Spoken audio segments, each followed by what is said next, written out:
Well, So, it's one thing for people to want to accumulate some wealth, and I'm down with that, I suppose, to a degree.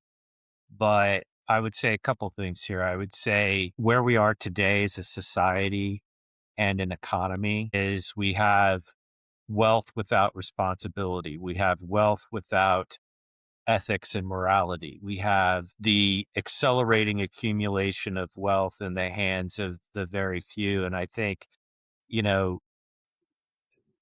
we could argue about whether or not there should or shouldn't be billionaires and what, but I do think that, and I'll admit, I've been there. I've had my moments where, I spent too much time thinking about what if I had this amount of money and then I turn it into that amount of money and what would I do with it and all of these things. And at the end of the day, most people don't do anything particularly great with their money once they get it.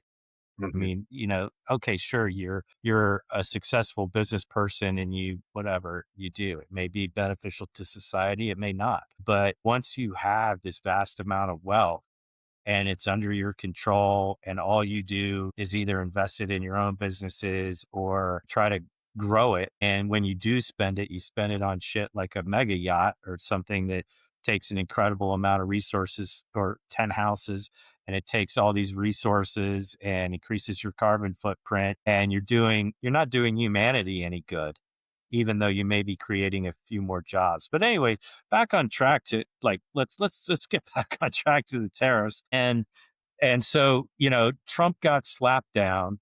There's the question. So the Supreme Court did not speak to or rule on what's what happens next. Like they declared Trump's tariffs illegal, so I assume they'll be null and void going forward.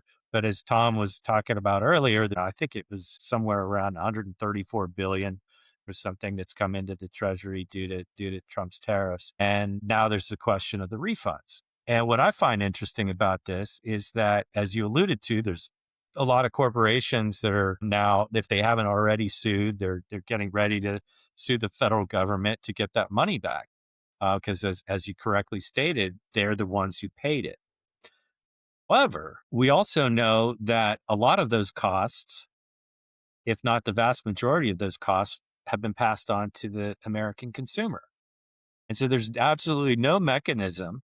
Let's say you bought whatever, you bought $1,000 item at somewhere. Let's just say Walmart for sake of argument. There probably aren't a whole lot of $1,000 items at Walmart, and the tariff was 50%, right? So you got $500 that was charged by Walmart to the consumer. Walmart's going to get the refund, but the consumer's not. So I think what you're going to see is that you're going to see corporations going after this money. Plus, you have people that have bought, like, they paid corporations 30 cents on the dollar for the rights to those refunds before it was settled. That was sort of like a capitalistic bet on whether or not the Supreme Court would rule this way. And so, I have all these people trying to get their hands on that money, but I bet you not a penny of it goes to the consumer. And so it's just really going to end up being a corporate windfall. It will exactly. It will exactly be that. I can't see any chance of us getting consumers, and I don't know how they would facilitate that anyway. So it likely will be a situation that the corporations basically just factor it into the cost of doing business. This is the tariff that we had to pay is a cost of doing business, as if, some cost of goods sold line item, raw material that went up in price and they had to pay it. The interesting thing is that you would think that there would be some corporations out there that would go on some kind of a PR campaign and say, hey, we are the one company that's going to basically drop our prices, and that's going to be our effort to kind of make things whole again.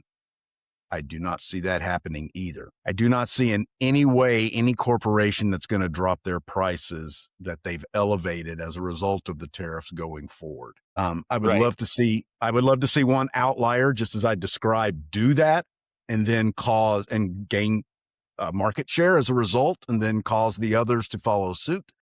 I don't see that happening either. It's just going to be another situation where we're just screwed.